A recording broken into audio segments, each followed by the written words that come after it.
بسم اللہ الرحمن الرحیم الرحمن علم القرآن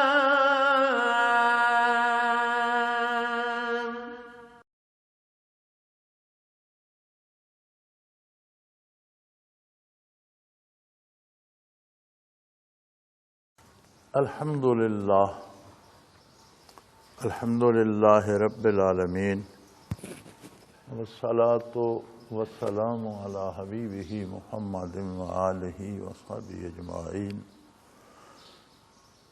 اعوذ باللہ من الشیطان الرجیم. بسم اللہ الرحمن الرحیم. ولولا کلمۃ سبقت من ربک لکان لزاما واجل مسمى فاصبر علی ما یقولون وسبح بحمد ربک قبل طلوع الشمس وقبل غروبها من آناء اللیل فسبح واطراف النہار لعلک ترضی.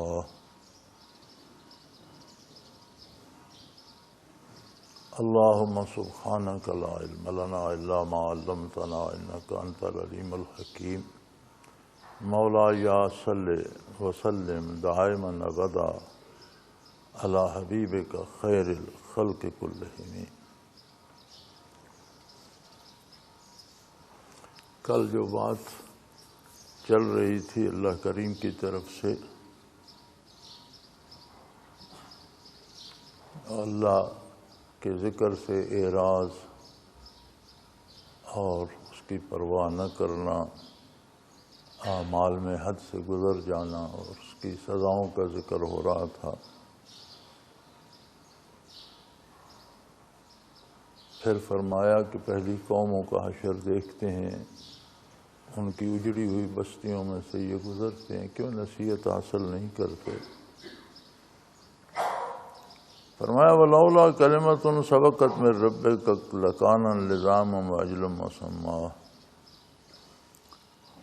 اگر آپ کے پروردگار کی طرف سے اوقات مقرر نہ ہو چکے ہوتے، فیصلے طے نہ ہو چکے ہوتے، اور یہ فیصلہ نہ ہو چکا ہوتا کہ ہر ایک کو فلاں وقت تک مہلت ہے، فرصت ہے،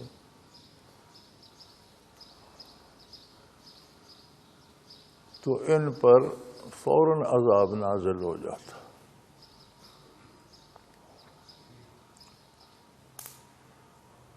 اللہ اللہ اللہ. انسان سمجھتا ہے کہ خیر ہے، چھوٹا سا گناہ ہو گیا، معمولی سی بات، ایک وقت کی نماز قضا ہو گئی، خیر ہے کوئی نہیں، ایک نماز چھوٹ گئی، چند روزے چھوٹ گئے، تھوڑے سے پیسے لے لیے، کھا لیے. اللہ کریم فرماتے ہیں کہ اللہ کی نافرمانی اتنا بڑا جرم ہے کہ اگر یہ مقدر نہ ہو چکا ہوتا، اللہ کریم نے یہ طے نہ کر دیا ہوتا کہ انسانوں کو اتنی دیر فرصت ملے گی، تو اسی پہلے گناہ پہ عذاب کا لزوم نازل ہو جاتا، لازم ہو جاتا. اللہ کی نافرمانی ضروری نہیں کہ بندہ بار بار ہی کرے، کسی کو دوسری بار انکار کرنے کی یا گناہ کرنے کی فرصت ہی نہ ملتی، پہلے جرم پہ عذاب لازم ہو جاتا. یہ تو اس کا ایک طے شدہ پروگرام ہے کہ اس نے لوگوں کو ایک خاص مدت تک کے لیے مہلت دے دی ہے. اور پھر اس کا احسان عظیم یہ ہے کہ اس نے توبہ جیسی نعمت عطا کر دی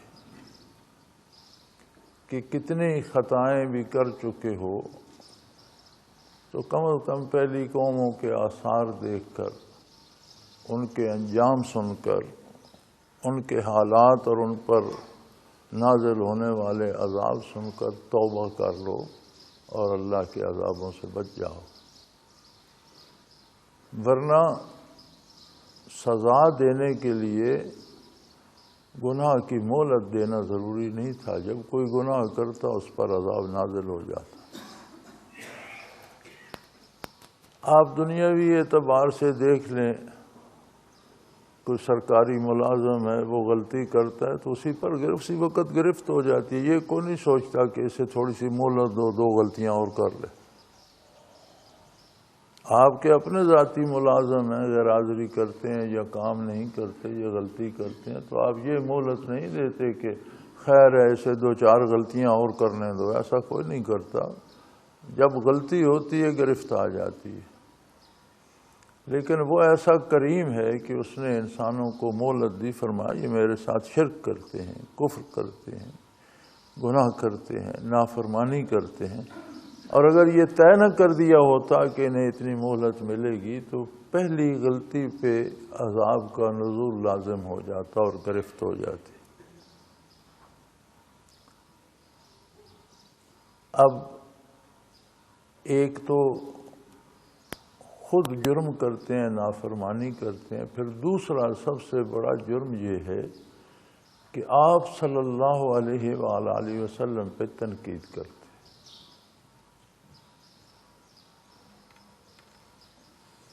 امتی اور نبی صلی اللہ علیہ وسلم کا تعلق یہ ہے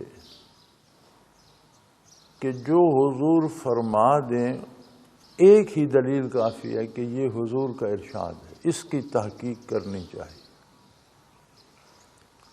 یہ جرم نہیں بلکہ یہ ضروری ہے کہ یہ تحقیق کی جائے کہ یہ حکم حضور کا ہے.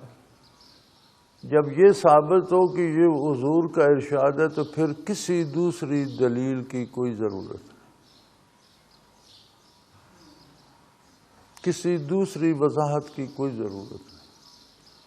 لیکن بڑی عجیب بات ہے، کفار تو خیر مذاق اڑاتے تھے حضور اکرم صلی اللہ علیہ وسلم کا، طعن و تشنیع کرتے تھے. یہ بھی کہتے تھے اگر گناہوں پہ عذاب ہونا ہے تو آپ کے ارشاد کے مطابق تو ہم گناہ کر رہے ہیں، کفر کر رہے ہیں، شرک کر رہے ہیں، پھر ہم پر عذاب کیوں نہیں آتا؟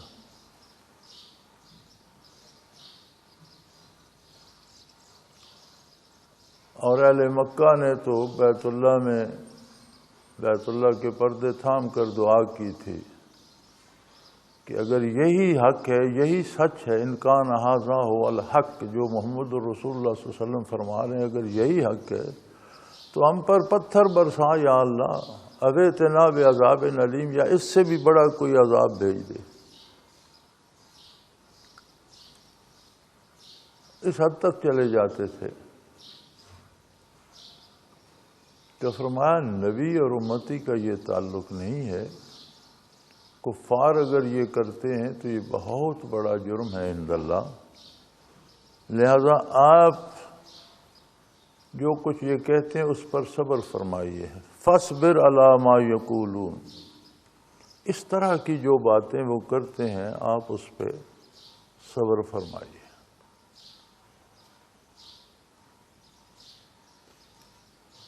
بڑی عجیب بات یہ ہے کہ معاملہ اتنا نازک ہے کہ حضور نے جو فرمایا وہ کسی تک پہنچا تو اب وہ لم تلاش کرے، یعنی وجہ تلاش کہ ایسا حضور نے کیوں فرمایا، تو یہ جرم بن جائے گا. جیسا کہ ہماری عادت ہے ہر چیز کی ہم وجہ یا لم تلاش کرتے ہیں کہ اس کی وجہ کیا ہے، ایسا کیوں کہا گیا، ایسا کیوں فرمایا. فرمایا نبی اور اس کے امتی کے تعلق میں کوئی لم، کوئی وجہ نہیں. سمعنا و اطعنا، ہم نے آپ کا ارشاد عالی سنا اور ہم نے مکمل اطاعت کر لی.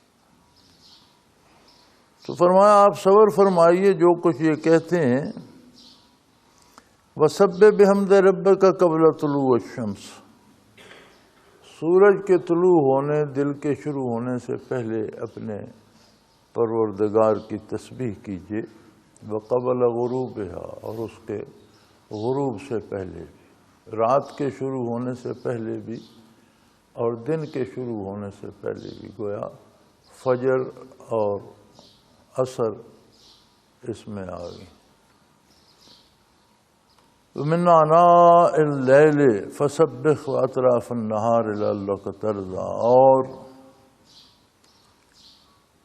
رات کے اوقات میں بھی آناء اللیل، رات کی پہنائیوں میں بھی رات کے اوقات میں بھی اور دن کے اطراف میں بھی اللہ کریم کی تسبیح، اس کی پاکی، اس کی عظمت بیان کیجیے۔ گویا اوقات صلاۃ بھی علماء نے اس سے ثابت کیے ہیں، اور یہ بات یقینی ہے کہ دنیاوی رنج و الم، لوگوں کے باتیں، لوگوں کے تانے مینے، لوگوں کے اعتراضات، خرافات، ان سب سے محفوظ رہنے کے لیے اور ان سے پریشان نہ ہونے کے لیے اللہ کا ذکر کیا جائے، اللہ کی ثنا کی جائے، نماز بر وقت ادا کی جائے، تو یہ اس سب سے بچا لیتی ہے، یعنی اس کی تکلیف نہیں ہوتی، اس سے پریشانی نہیں ہوتی، اس سے دل پریشان نہیں ہوتا۔ لعلک ترضی، تاکہ آپ خوش ہو جائیں، آپ کی طبیعت بشاش رہے۔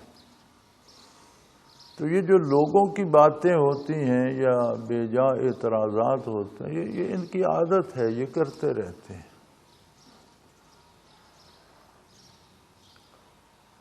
مجھے اگلے دن کسی کا خط ملا، اس نے بڑا وہ 2 صفحے بھرے ہوئے تھے، تم منافق ہو، تم فلاں ہو، تم فلاں ہو، اور جرأت اتنی نہیں کہ آخر میں اپنا پتہ تو لکھ دو بھائی، کس بات پہ تم خفا ہو، میں تم سے بات تو کر لوں، میں تمہیں خط تو لکھ دوں کہ تمہیں کہیں غلط فہمی لگی ہے یا میں نے کہیں غلطی کی ہے۔ تو یہ عجیب لوگ ہوتے ہیں، پھر کوئی عطا پتہ نہیں، اتنی جرأت نہیں۔ یہ اگر کرنی ہے بات تو پھر اپنا پتہ تو لکھو۔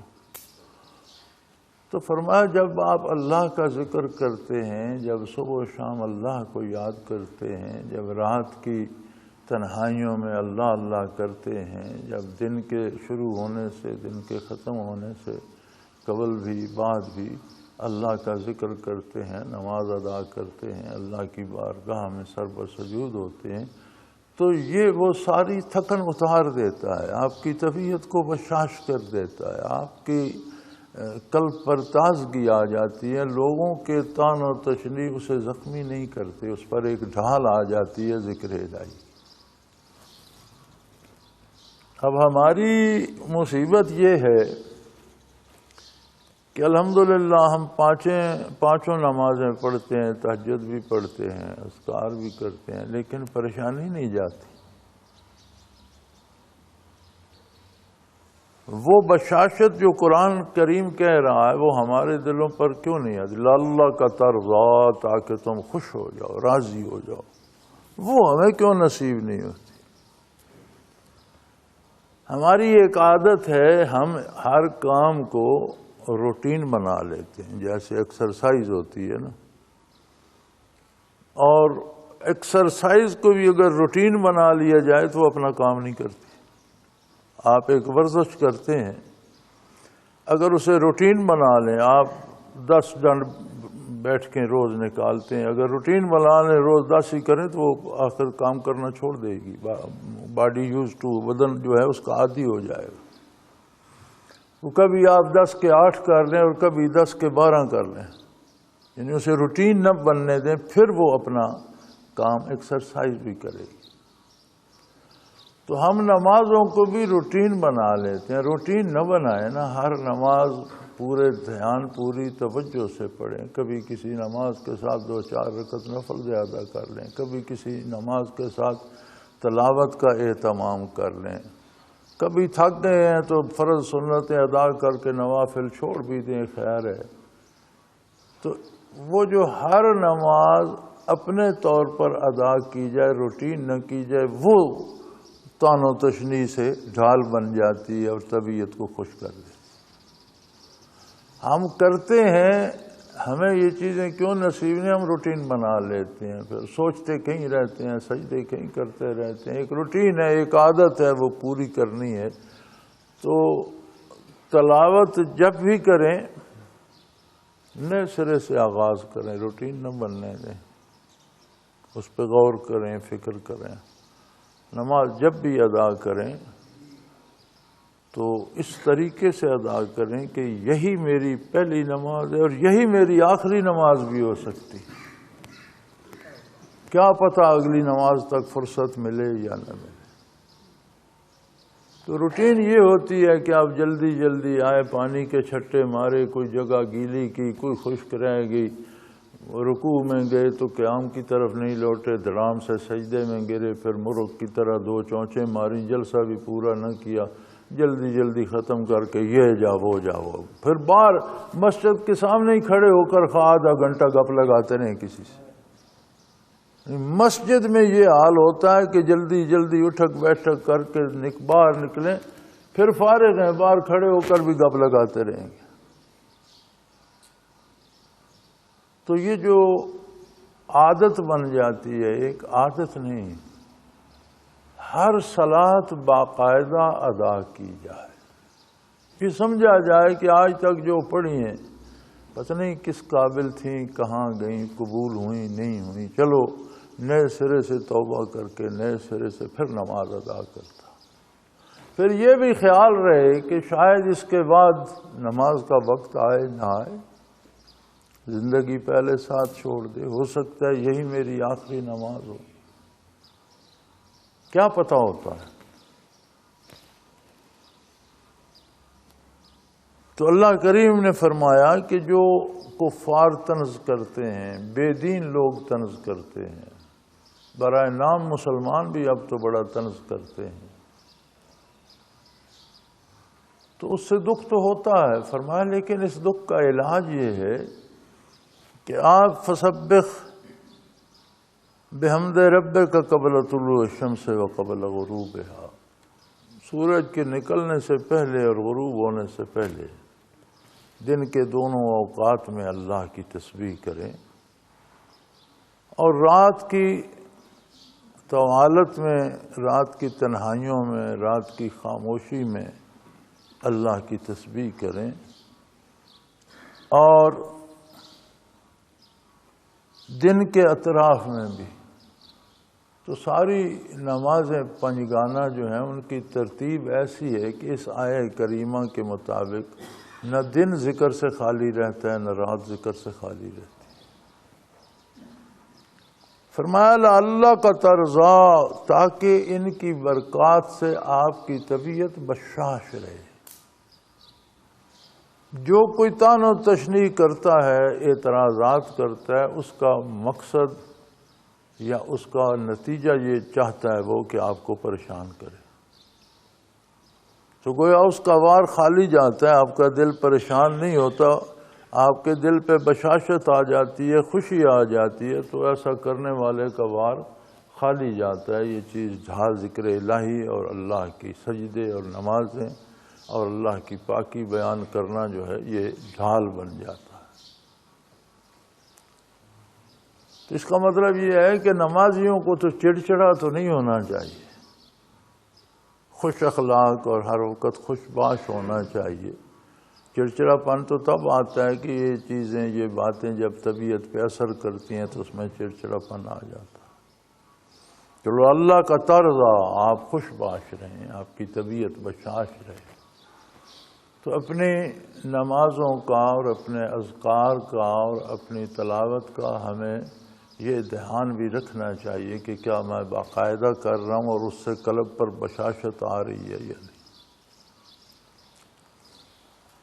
وَلَا تَمُدَّنَّ عَيْنَيْكَ إِلَىٰ مَا مَتَّعْنَا بِهِ أَزْوَاجًا مِّنْهُمْ زَهْرَةَ الْحَيَاةِ الدُّنْيَا لِنَفْتِنَهُمْ فِيهِ وَرِزْقُ رَبِّكَ خَيْرٌ وَأَبْقَىٰ۔ پھر یہ نہ دیکھیں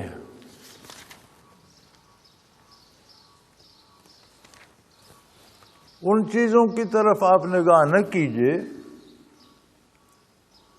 جو ہم نے ان کفار کو یا نافرمانوں کو دے رکھی ہیں۔ دنیاوی دولت ہے ان کے پاس، دنیاوی عہدے ہیں، جاہ و حشم ہے۔ فرمایا یہ ظاہری زندگی کی چیزیں ہیں، ظاہرۃ الحیات الدنیا، دنیا کی زندگی کے ظاہر کی یہ چیزیں ہیں۔ عہدہ ہے، وزیر ہو گیا، صدر ہو گیا، وزیر اعظم ہو گیا ہے، یہ پولیس افسر ہو گئے، یہ ڈپٹی کمشنر ہو گئے، اس کا ان چیزوں کا، عہدوں کا، دولت کا دین سے تعلق نہیں ہے، یہ دنیا داروں کو بھی دی جاتی ہیں۔ اور کس لیے دی جائے؟ لِنَفْتِنَهُمْ فِيهِ، یہ ان سب کی آزمائش اور امتحان ہے کہ اتنے وسائل پا کر کیا اس نے اللہ کی راہ میں یہ وسائل اللہ کے حکم کے مطابق خرچ کیے یا اپنی مرضی سے خرچ کیے؟ یہ ان کی آزمائش ہے، اس کی پرواہ نہ کیجیے۔ ہاں، وَرِزْقُ رَبِّكَ خَيْرٌ وَأَبْقَىٰ، جو رزق آپ کو پروردگار نے دیا ہے وہ آپ کے لیے بہت بہتر ہے اور وہ ہمیشہ رہنے والا ہے، یعنی دنیا میں بھی جسے رزق حلال میسر ہوتا ہے اور اس سے وہ اللہ کی اطاعت کرتا ہے تو وہ تو باقی رہنے والا ہو گیا نا، اس کے اثرات تو قیامت میں بھی، اس کے نتائج تو اس کے کام آئیں گے، وہ تو دائمی رزق ہو گیا۔ بندے مومن کو جو رزق ملتا ہے حلال اور جائز وسائل سے، تھوڑا ہے یا بہت ہے، بہت بھی مل سکتا ہے، تھوڑا بھی مل سکتا ہے، لیکن جو مل جائے، جس کو جو مل جائے اس کو اس پہ راضی اور خوش رہنا چاہیے، اس لیے کہ اللہ نے جائز وسائل سے جو دیا ہے وہ ہمیشہ رہنے والا ہے۔ جائز وسائل سے، حلال وسائل سے رزق آیا، پھر حلال اور جائز امور پر خرچ ہوا تو یہ تو ایک دائمی رزق ہے، یہ صرف دنیا کو تو نہ رہا، یہ تو آخرت کے بھی کام آ گیا، اس کے نتائج تو آخرت میں بھی اس کا آرام۔ تو یہ دولت دنیا ناجائز وسائل سے آتی ہے، دنیا میں تو شاید وہ آرام پہنچاتی ہو، بلٹ پروف گاڑیاں مل گئیں، گارڈ مل گئی، عزت دنیاوی مل گئی، آرام دہ بستر مل گئے، اچھا کھانا مل گیا، لیکن جب اس پہ نتائج مرتب ہوں گے تب کیا ہوگا؟ اتنا آرام وہ نہیں دیتا، چند روزہ زندگی میں چند لمحے آرام کے دیتا ہے اور ہمیشہ کی زندگی کے لیے وبال جاں بن جاتا ہے تو وہ تو مصیبت بن گئی۔ بندے مومن کو جو رزق حلال وسائل سے ملتا ہے اس پہ اسے قناعت کرنی چاہیے، زیادہ دے اس کی مرضی، کم دے اس کی مرضی، جو وہ عطا کر دے، وہ خالق ہے، ہر لمحہ ہر سیل کو زندہ رکھنے والا وہ ہے، ہماری ضروریات سے بھی آگاہ ہے اور اس کی بارگاہ میں کوئی کمی بھی نہیں، وہ اپنے اندازے سے جو دیتا ہے اس کا اندازہ درست ہے، صحیح ہے، ہمارے اندازے غلط ہیں، ہمارے اوہام ہیں، ہم اوہام پہ اندازہ لگاتے ہیں، ہمارا علم یقینی نہیں ہوتا، ایک وہم ہوتا ہے ایسا نہ ہو جائے، یہ کر لو، ویسا نہ ہو جائے، تو اس کے بجائے اللہ کریم کی طرف سے جو ملتا ہے، حصول رزق کے لیے جائز وسائل اختیار کریں، حلال طریقے سے کمائیں، زیادہ کمائیں، دعا کریں، اللہ آسانیاں دے، یہ بھی عبادت ہے، لیکن ساتھ یہ بھی خیال رہے کہ اللہ کی طرف سے جو ملتا ہے اس پہ خوش رہیں، اس پہ شاکر رہیں، وہ بہتر ہے آپ کے لیے، اور وہ دونوں جہانوں میں رزق و رب کا خیر آپ کے پروردگار کی طرف سے جو ملتا ہے وہ بہتر بھی ہے، خیر بھی ہے، وہ اب کا، وہ ہمیشہ رہنے والا، وہ یہیں آرام نہیں دے گا آپ کو، اس کا آرام آپ کو آخرت میں بھی ملے گا، دائمی زندگی میں بھی ملے گا۔ تو پھر ان دنیا داروں کو دیکھ کر اور پریشان ہونے کی کیا ضرورت ہے؟ یہ تو اپنی مصیبت میں پھنسے ہوئے ہیں، ان کو تو جو کچھ ملا ہے وہ آزمائش کے طور پر، کہ دیکھیں یہ کرتے کیا ہے۔ وَأْمُرْ أَهْلَكَ بِالصَّلَاةِ وَاسْتَبِرْ عَلَيْهَا، اپنے اہل خانہ کو بھی، آل کہتے ہیں گھر کے ان افراد کو جن کے اخراجات کا مدار اس بندے پر ہو، بیوی ہے، بچے ہیں، کوئی بزرگ ہیں گھر کے جن کا مدار اس پر ہے، یا بچوں کے بچے ہیں جن کا مدار اس پر ہے، اس کی اجازت سے جنہیں کوئی کھانا روزی جو ملتا ہے یا اس کی کمائی سے وہ پلتے ہیں، وہ سارے اہل ہوتے ہیں۔ فرمایا وَأْمُرْ أَهْلَكَ بِالصَّلَاةِ، اپنے گھر والوں کو بھی، اپنے اہل کو بھی نماز کا حکم کیجئے، نماز پر کاربند کیجئے، وَاسْتَبِرْ عَلَيْهَا، اور پہلے خود اس پر کاربند ہوئیے۔ جو بزرگ خود نماز ادا نہیں کرتے اور بچوں کو جھڑتے رہتے ہیں نماز پڑھنے میں، وہ کہتے ہیں بابا پڑھتا تو ہے نہیں، ہمیں بھگایا ہوا ہے۔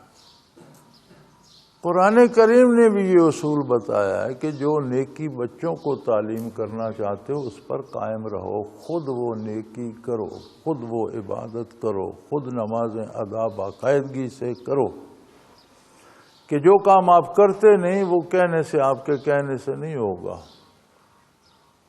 بچے بھی انسان ہیں، آپ کے اہل، آپ کے گھر والے بھی انسان ہیں، وہ کہیں گے اتنا اچھا کام ہے تو خود کیوں نہیں کرتا؟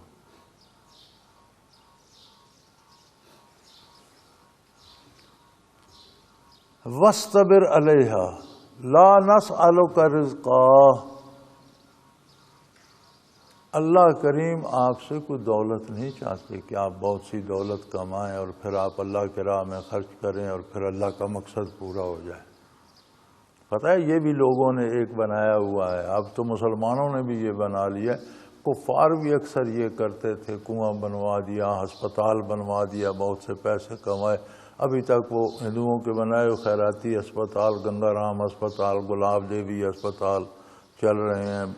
وہ لیڈی ریڈنگ پشاور میں ہے، وہ بھی تو ایک عیسائی عورت تھی، لارڈ ریڈنگ کی بیوی تھی لیڈی ریڈنگ، جس کے نام سے چل رہا ہے۔ تو کافر بھی یہ کوشش کرتے ہیں کہ چلو ہم نے اور تو کچھ نہیں کیا، پیسے جو ہمارے پاس یا جو ہمارے پاس اختیار ہے اس سے کوئی اللہ کی راہ میں خرچ کر جائیں۔ فرمایا اللہ کو ان چیزوں کی ضرورت نہیں ہے، یہ چیزیں کمپلسیٹ نہیں ہوتی۔ اللہ تمہارے رزق کا ضرورت مند نہیں بیٹھا، وہ خود تمہیں رزق دے رہا ہے، تم رزق دے کر اسے کیا راضی کرو گے؟ پہلے عقیدہ اور کردار درست کرو، پھر آپ کی خیرات بھی نیک اعمال میں آئے۔ لا نسألک رزقا نحن نرزقک، ہمیں تمہاری دولت کی ضرورت نہیں ہے، روزی تو ہم تمہیں دیتے ہیں، تم ہم پر کون سا احسان کر رہے؟ اب ہم لوگوں نے بھی یہ سمجھ لیا ہے حج فرض ہے نا، عمرہ نفل ہے، استطاعت ہو تو پہلے فرض ادا کرے، حج کرے، پھر اگر فرصت بھی ہے، پیسے بھی ہیں تو عمرے کرے، نفل ہے، ہر سال کرے، سال میں 10 دفعہ کرے۔ لوگوں نے حج چھوڑ دیا ہے، عمرہ کراتے ہیں، فرض چھوڑ دیا ہے۔ اب جس سے پوچھو عمرے پر جا رہا ہوں، حج کیا ہوا ہے؟ او نہیں وہ تو کوئی نہیں فرصت نہیں۔ بھئی حج نہیں کیا تو عمرہ کس کا؟ یعنی حج فرض ہے، آپ میں استطاعت ہے، حرم تک آنے جانے کی فرصت ہے، صحت ہے، مانے کوئی شے نہیں ہے تو پہلے حج کریں۔ عمرہ پھر نفل ہے، نفلی حج ہے، عمرہ بھی حج ہے، نفلی حج ہے، پھر عمرے کرتے رہیں۔ اب یہ رواج ہو گیا ہے، نماز کوئی نہیں پڑھتا، روزے کوئی نہیں رکھتا، زکوٰۃ کوئی نہیں دیتا، سود کھا لیتے ہیں، حج کوئی نہیں کرتا، عمرہ کراتے ہیں۔ چلو جی یہ خانہ پوری ہو گئی، اللہ بھی راضی ہو۔ اللہ کریم فرماتے ہیں ہیرا پھیری مت کرو، میری راہ میں پیسے خرچ کر کے مجھ پہ احسان نہ کرو، تم مجھے کیا دو گے؟ تمہیں تو خود میں نے دیا ہے۔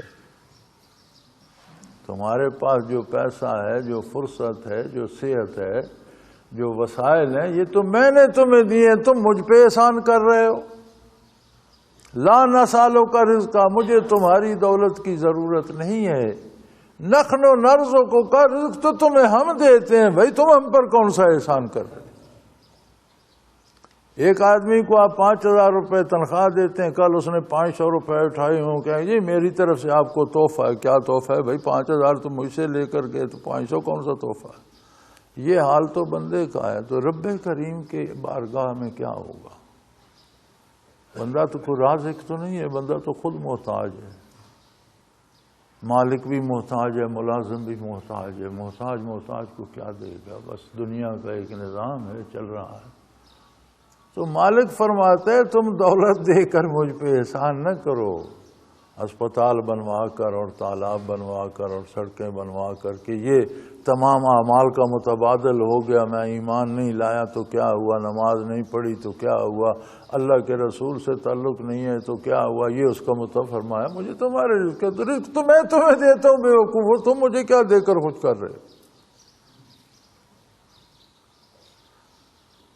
والعاقبۃ للتقوی، انجام کار اللہ کی خلوص سے دل سے کی ہوئی اطاعت کام آئے۔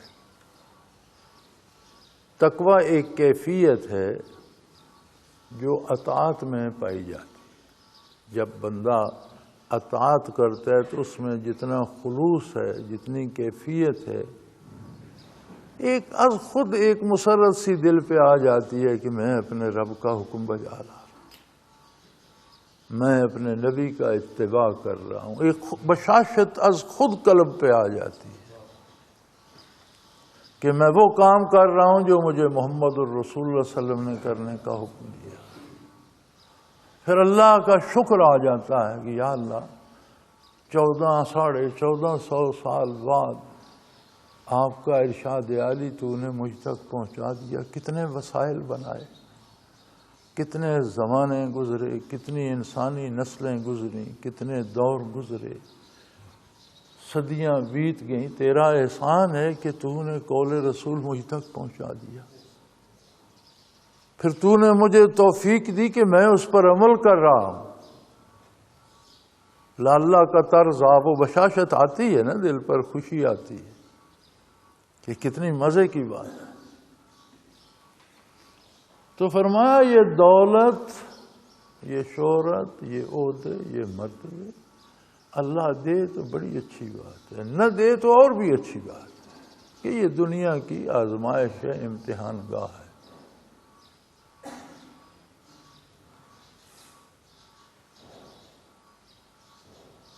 ریاست و سلطنت بھی جنہیں مل جاتی ہے بظاہر تو بڑی شان و شوکت ملتی ہے، لیکن جب حساب ہوگا تو پتہ چلے گا ذمہ داریاں کتنی ہیں۔ کم و بیش 21 کروڑ کے لگ بھگ آبادی ہے پاکستان کی، سرکاری اعداد و شمار میں تو 16-17 کے 18 کروڑ کہتے ہیں، لیکن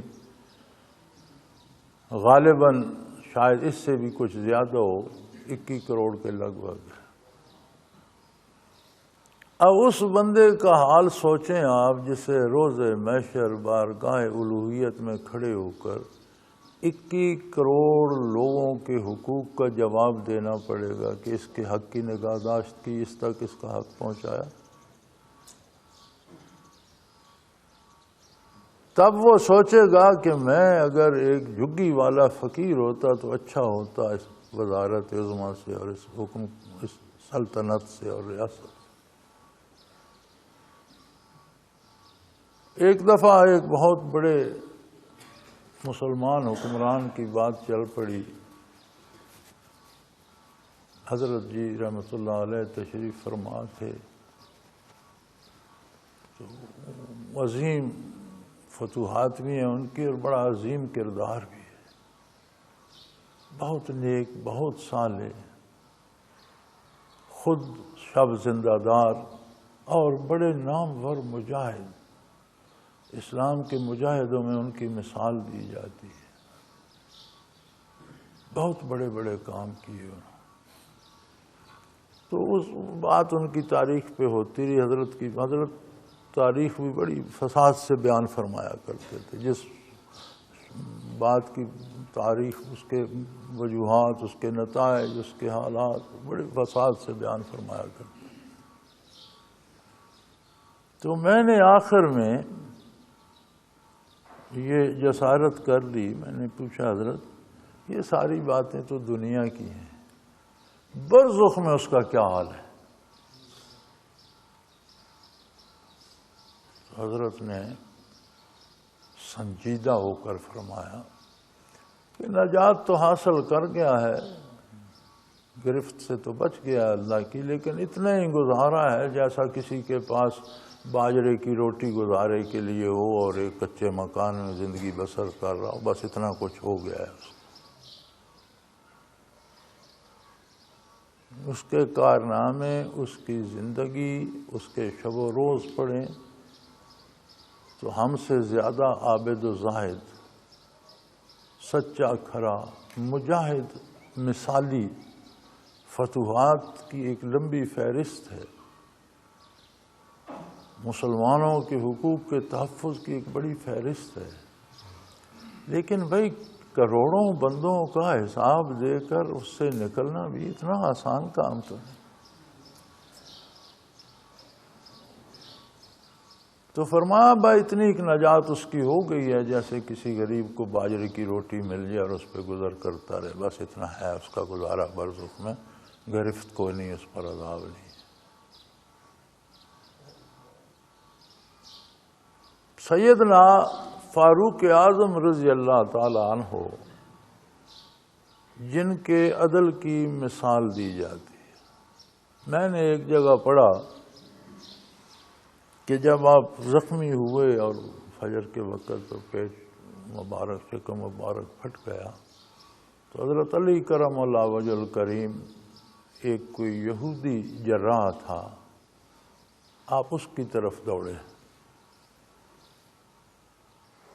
تو بڑے بڑے جراح، تلواروں کا زمانہ تھا، جنگ ہوتی تھی اور بڑے بڑے کاریگر زخم اس کو سینے والے، رفو کرنے والے، مرم لگانے والے جراح بڑے بڑے نامور ہوتے تھے۔ تو اس کے پاس پہنچے اور اسے فرمایا کہ فوراً تیار ہو، امیر المومنین زخمی ہو گئے ہیں۔ تو اس نے کہا میں اپنی سواری، فرمایا نہیں میرے پیچھے گھوڑے پہ بیٹھ جاؤ، اپنا وہ دواؤں والا بیگ لے لو، اتنی فرصت نہیں ہے۔ تھوڑے سے اس کے گھر سے آگے آئے تو گھوڑا روک لیا اور اسے فرمایا اتر جاؤ۔ اس نے کہا آپ نے مجھے سواری بھی نہیں لینے دی اور اب کہہ رہے ہو اتر جاؤ، واپس چلے جاؤ، کیا ماجرا ہے؟ اس نے کہا وہ بکریاں دیکھ رہے، حضرت علی رضی اللہ عنہ نے فرمایا وہ بکریاں دیکھ رہے ہو، وہ کسی اور کی ہیں، اور جس کھیت میں ہیں یہ کسی اور کا ہے۔ دوسرے کی بکری دوسرے کے کھیت میں، اس کا مطلب ہے فاروق اعظم کا انتقال ہو چکا۔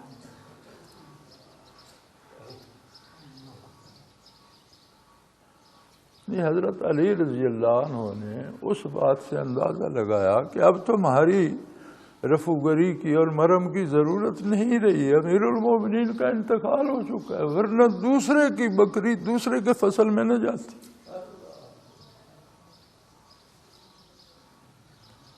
تو وہ فرمایا کرتے تھے مالی و مالیہ، میں نے جو کچھ کیا ہے، جتنی عبادت کی ہے، جتنا جہاد کیا ہے، جتنا عدل کیا ہے، جتنا انصاف کیا ہے، 26 لاکھ مربع میل فتوحات کا علاقہ ہے 10 سال میں فاروق اعظم کا، اور انصاف ایسا ہے کہ اس 26 لاکھ مربع میل میں کسی کافر عورت کی چیخ سنائی نہیں دیتی، کسی کافر بچے کے آنسو دکھائی نہیں دیتے، کسی کافر بوڑھے کی آواز سنائی نہیں دیتی۔ تو فرمایا کرتے تھے مالی و مالی، اس سارے کا اللہ مجھے کوئی اجر نہ دے اور مجھ سے پوچھے کچھ نہیں، بس مجھے کچھ بھی نہ دے اور مجھ سے جواب طلبی نہ کرے تو میں راضی ہوں۔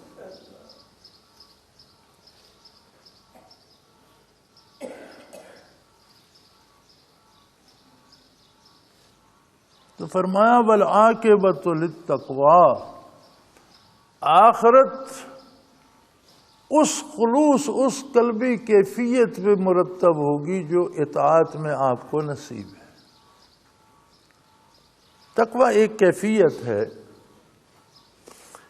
جیسے ہمارے ہاں الیکشن آ جاتے ہیں، ہم ووٹ دیتے ہیں، سادہ سی مثال سے سمجھا جا سکتا ہے۔ تو ہمارے پاس کوئی ووٹ لینے آتا ہے تو ہم کہتے ہیں یار میرا بھائی امریکہ یا برطانیہ ہوتا ہے، ابو ظبی ہوتا ہے، سعودیہ میں ہے، تو یار ہمارا وہ بڑا خیال رکھتا ہے، میں اس کی مرضی کے بغیر تو ووٹ نہیں دیتا، اس سے پوچھوں گا یا تم اس سے رابطہ کر لو۔ اگر میں تمہیں ووٹ دے دوں، وہ کہے اس کو نہیں، دوسرے کو دینے کے تیار، یہ نہیں، میں اس کی ناراضگی برداشت نہیں کرتا۔ یہ نسبت جب اللہ سے ہو جائے کہ میں یہ کام اس لیے نہیں کرتا کہ اللہ ناراض ہوں گے، اور یہ اس لیے کر رہا ہوں کہ اللہ راضی ہوں گے، جب یہ دل کی نسبت اللہ سے ہو جائے تو اسے تقویٰ کہتے ہیں۔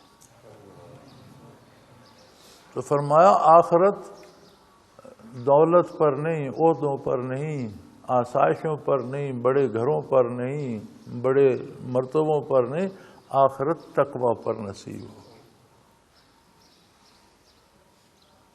والعاقبۃ للتقوی۔ وقالوا لولا یاتینا بآیۃ من ربہ، کہتے یہ ہیں کہ یہ اللہ کے نبی صلی اللہ علیہ وسلم کوئی معجزہ، کوئی نشانی ایسی ہمیں کیوں نہیں دکھاتے، ہم مطمئن ہو جائیں۔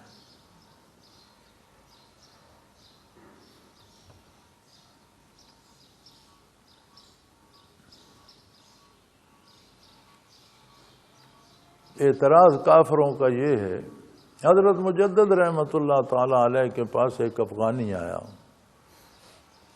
اور 2 سال ٹھہرا رہا۔ 2 سال کے بعد اس نے کہا حضرت میں اجازت چاہتا ہوں۔ آپ نے فرمایا تم آئے 2 سال رہے، تم نے آنے کا مقصد بھی بیان نہیں کیا، میں نے پوچھنا مناسب نہیں سمجھا کہ خود بیان کرے گا، یہ نہ کہے کہ میری مہمانداری سے اکتا گئے ہیں، مجھے رخصت کرنا چاہتے ہیں، میں نے بھی نہیں پوچھا۔ تو تم آئے کیوں تھے یہ تو بتاؤ، جانا ہے چلے جاؤ، آئے کیوں تھے؟ جی میں آیا تو تھا، میں نے سنا تھا کہ آپ بڑے اللہ والے ہیں اور آپ سے اللہ اللہ سیکھوں گا، پھر یہاں آ کر میں نے سوچا کوئی کرامت دیکھوں گا، تو تب کوئی کرامت ہی کوئی نہ ہوگی تو پھر مجھے اللہ اللہ انہوں نے کیا سکھا، تو میں تو 2 برس رہا، میں نے کوئی کرامت نہیں دیکھی، تو میں نے پھر کیا سیکھنا ہے، میں تو جاتا ہوں۔ آپ رحمۃ اللہ علیہ نے فرمایا کہ 2 برس بڑا لمبا عرصہ ہوتا ہے، تو میرے ساتھ 2 برس رہا، ذرا یار مجھے کوئی ایک بات بتا دے جو میری خلاف سنت ہو، میں کم از کم اپنی اصلاح تو کر لوں۔ تو جو 2 سال اتنے غور سے دیکھتا رہا کہ میں کیسے سوتا ہوں، کیسے اٹھتا ہوں، کیا کھاتا ہوں، کہاں جاتا ہوں، کیسے ملتا ہوں، عبادت کیسے کرتا ہوں، تلاوت، یہ ساری باتیں تو 2 سال تو اس انتظار میں رہا کہ کوئی کرامت دیکھوں، تو نے تو پوری نظر رکھی ہوگی، تو کوئی خلاف سنت بات مجھے بتا دے۔ کہنے لگا 2 سال میں نے تو کوئی خلاف سنت نہیں دی۔ تو انہوں نے فرمایا اور کرامت تو کس کو کہتا؟ کرامت کسی جانور کا نام ہے؟ سب سے بڑی کرامت یہی ہے کہ کوئی اتباع رسالت پناہی کے سانچے میں ڈھل جائے، میاں اس سے بڑی کرامت کیا ہوگی؟ تو فرمایا یہ کافر کہتے ہیں کوئی ایسا معجزہ، کوئی ایسی نشانی کیوں نہیں لاتے جس سے ہم مطمئن ہو جائیں۔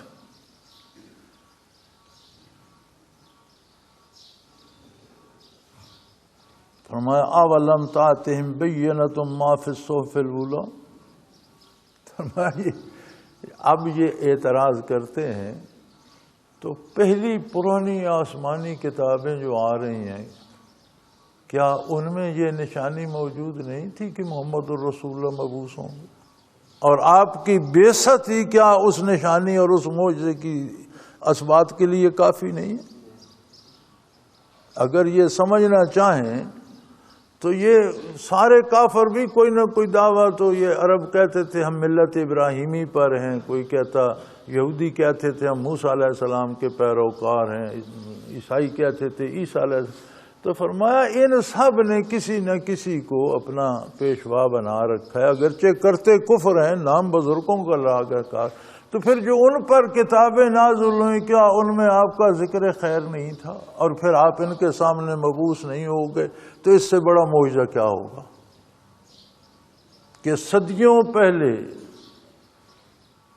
جو کتابیں نازل ہوئیں ان میں جو دلیلیں، ان میں جو نشانیاں آپ کی دی گئیں، آپ ان کے مطابق دنیا میں جلوہ گر ہوئے، مبعوث ہوئے، تو کیا یہ سب سے بڑی نشانی نہیں ہے؟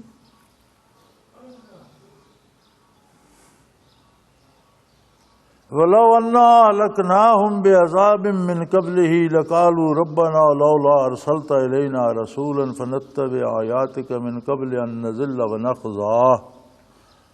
فرمایا یہ عجیب لوگ ہیں، اگر ہم ان کو پکڑ لیتے ان کے کفر و شرک پر، تو تب انہوں نے میدان حشر میں آ کے پھر چیخنا تھا کہ اللہ آپ نے کیوں ہماری طرف کوئی نبی یا رسول نہیں بھیجا، ہم اس کا اتباع کرتے اور اس ذلت و خواری سے بچ جاتے اور آپ کی رضا کو پا لیتے۔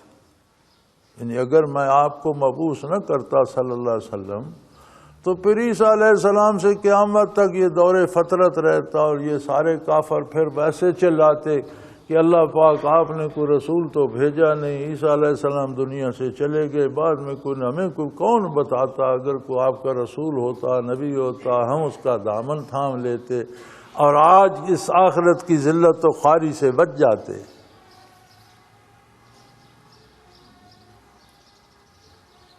لیکن جب رسول بھیج دیا تو اب اس پہ نئے اعتراض سوچیں۔ اب ان کے پاس قیامت کو وہ عذر بھی نہیں رہا، وہ بہانہ بھی نہیں رہا کہ کہیں یا اللہ تو نے رسول نہیں بھیجا، رسول بھی آ گیا، اب تو ان کے پاس بچنے کا کوئی راستہ ہی نہیں رہا، اب تو ان کے پاس کوئی دلیل باقی نہیں رہی، اب تو سوائے خلوص دل سے اتباع کے اور کوئی چارہ کار ہی نہیں۔ قرآن نے کتنا خوبصورت جواب دیا ہے، اور اللہ کا کلام ہے اور اللہ کی طرف سے جواب ہے اور اس کی شان کو ایسا ہی زیبا تھا۔ وہ کہتے ہیں آپ کی ذات والا صفات ایسی ہے کہ سر تا پا خود معجزہ ہے، اللہ کی نشانی۔ آپ کی ذات کریم میں جسے معجزہ نظر نہیں آتا اسے پھر اور بھی کوئی معجزہ ہدایت کا سبب نہیں بنتا۔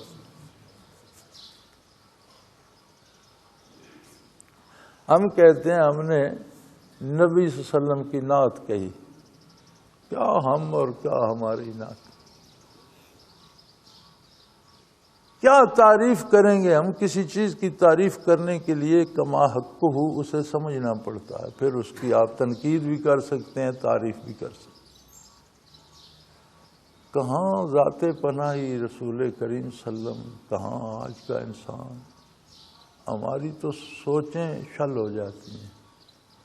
نعت تو کی اللہ کریم نے، کافروں نے کہا اگر آپ اللہ کے رسول ہیں تو کوئی ایسا معجزہ لائیں جس سے ہماری تسلی۔ فرمایا جاہلو، محمد الرسول اللہ کی ذات سے بڑا معجزہ کون ہو؟ جن کی ہر ادا ایک معجزہ ہے، جن کا وجود عالی، جن کا رخ انور، جن کا اٹھنا بیٹھنا بات کرنا، جن کے بارے صدیوں سے اللہ کی کتابیں خبر دیتی آ رہی ہیں، نعت کا تو حق ادا ہو گیا۔ اب اس سے بڑا معجزہ کیا چاہتے ہو؟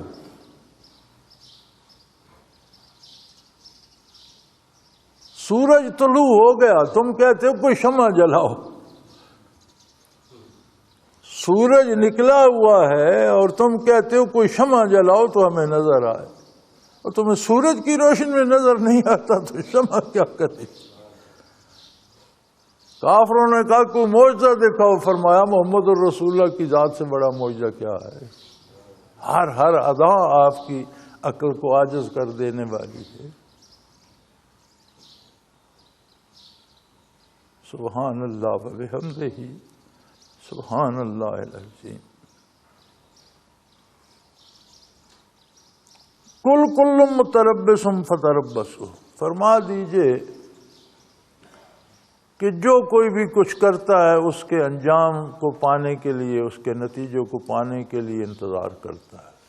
جو بندہ بھی جو کچھ کرتا ہے، کوئی چیز ایجاد کرتا ہے، کوئی تجارت کرتا ہے، کہیں سرمایہ لگاتا ہے، تو اس کے انجام کا، اس کے فائدے نفع نقصان کے حاصل ہونے کا انتظار کرتا ہے۔ کل متربص فتربصوا، سو تم بھی انتظار کر لو بھائی، جو اپنے لیے کاشت کر رہے ہو، جو تمہاری سوچیں ہیں، جو تمہاری فکریں ہیں، جو تمہارا کردار ہے، تو انتظار کر لو۔ فَسَتَعْلَمُونَ مَنْ أَصْحَابُ الصِّرَاطِ السَّوِيِّ وَمَنِ اهْتَدَىٰ، بہت جلد یہ فیصلہ بھی ہو جائے گا کہ کون راہ راست پر تھا اور کون منزل مقصود پر پہنچا۔ کوئی لمبا وقفہ نہیں ہے، موت کو آنے دو، قبر میں جانے سے پہلے مرنے والے کو پتہ چل جائے گا کہ کون منزل پر پہنچا اور کون بھٹک گیا۔ اگر تم میرا اتباع نہیں کرتے، میری بات نہیں مانتے، تو پھر انتظار کر لو، نافرمانی کر کے بھی دیکھ لو، جو کوئی عمل کرتا ہے وہ نتیجے کا منتظر ہوتا ہے. تم بھی انتظار کرو، جب موت آئی تو تمہیں پتہ چل جائے گا کہ سیدھی راہ پر کون تھا اور کون منزل پر پہنچا اور کون بھٹک گیا اور گمراہ ہو کر تباہ ہو گیا. تو میرے بھائی، بڑی سادہ سی بات ہے. زندگی اتباع رسالت کا نام ہے، اور جب جب ہم سے دامان رسالت چھوٹ جاتا ہے تو یہ زندگی نہیں، موت بھی نہیں. یہ موت سے بھی کوئی بدتر چیز ہے. موت کم از کم کوئی برائی تو نہیں کراتی، زندگی کو ختم کر دیتی ہے، لیکن بندہ گناہ تو نہیں کرتا. یہ تو ہم سے گناہ کرا رہی ہے. یہ کوئی اور ہی بڑی مصیبت ہے، بڑی بلا ہے. وآخر دعوانا ان الحمد للہ رب العالمین. الحمد للہ رب العالمین والصلاة والسلام علی حبیبہ محمد وآلہ. اللہم ربنا لا تقتلنا بغضبک ولا تہلکنا بعذابک واعف عنا قبل ذلک. اللہم ربنا لا تسلط علینا من لا یرحمنا. انت ولینا فی سفرنا وحضرنا فی مالنا واہلنا. انت ولینا فی الدنیا والآخرہ. توفنا مسلمین والحقنا بالصالحین. اللہم انصر الاسلام والمسلمین. اللہم ربنا نور قلوبنا بنور المعرفۃ والایمان. اللہم ارزقنا اتباع نبیک و اتباع خلفاء الراشدین المہدیین. اللہم انصر الاسلام والمسلمین فإنک علی کل شیء قدیر. وصلی اللہ تعالی علی حبیبی محمد برحمتہ. اللہ اللہ اللہ اللہ اللہ اللہ اللہ اللہ. حضرت امیر محمد اکرم آوان مد ظلہ العالی دارالعرفان منارہ ضلع چکوال میں سالہ سال سے قرآن و حدیث کے اوپر خطابات کر رہے ہیں اور سلسلہ نقشبندیہ اویسیہ کے مطابق لوگوں کو ذکر الہی کی تربیت دے رہے ہیں. وہ قرآن پاک کی تفسیر ترتیب وار بیان کر رہے ہیں. تفسیر قرآن کو وہ موجودہ ملکی اور بین الاقوامی حالات کے مطابق بیان کرتے ہیں. موٹر وے سے کلر کہار کے انٹرچینج سے نکلتے ہوئے کلر کہار کی جھیل سے ہوتے ہوئے میانی، بوچھال اور نور پور سے گزرتے ہوئے دارالعرفان منارہ پہنچ سکتے ہیں. حضرت امیر محمد اکرم آوان نے بچیوں اور بچوں کی دینی اور دنیاوی تعلیم کے لیے سقارہ اکیڈمی کے نام سے ایک درسگاہ بھی قائم کی ہے، جس کا افتتاح ملک پاکستان کے صدر جنرل محمد ضیاء الحق نے اپنے دست مبارک سے کیا تھا. وہ تمام احباب جو اسلام کی طلب رکھتے ہیں ان سے گزارش ہے کہ دارالعرفان منارہ ضلع چکوال میں امیر محمد اکرم آوان صاحب کے خطابات سے مستفید ہوں. وہ ہر جمعے کو نماز سے پہلے بیان فرماتے ہیں. ہر ماہ کی پہلی اتوار کو ماہانہ اجتماع ہوتا ہے جس میں آپ خصوصی خطاب فرماتے ہیں اور پاکستان کے چاروں صوبوں سے احباب اس اجتماع میں شرکت کرتے ہیں. اس کے علاوہ یہاں سال میں 2 مرکزی اجتماعات بھی ہوتے ہیں. ایک رمضان المبارک میں اعتکاف کا اجتماع اور دوسرا جولائی اور اگست میں 40 دن کا اجتماع ہوتا ہے جس میں روحانی تربیت کی جاتی ہے. اپنا خون سیماب دے کر اتنا ہم کر جائیں گے، نام آقا کا چمن میں پھر رقم کر جائیں گے.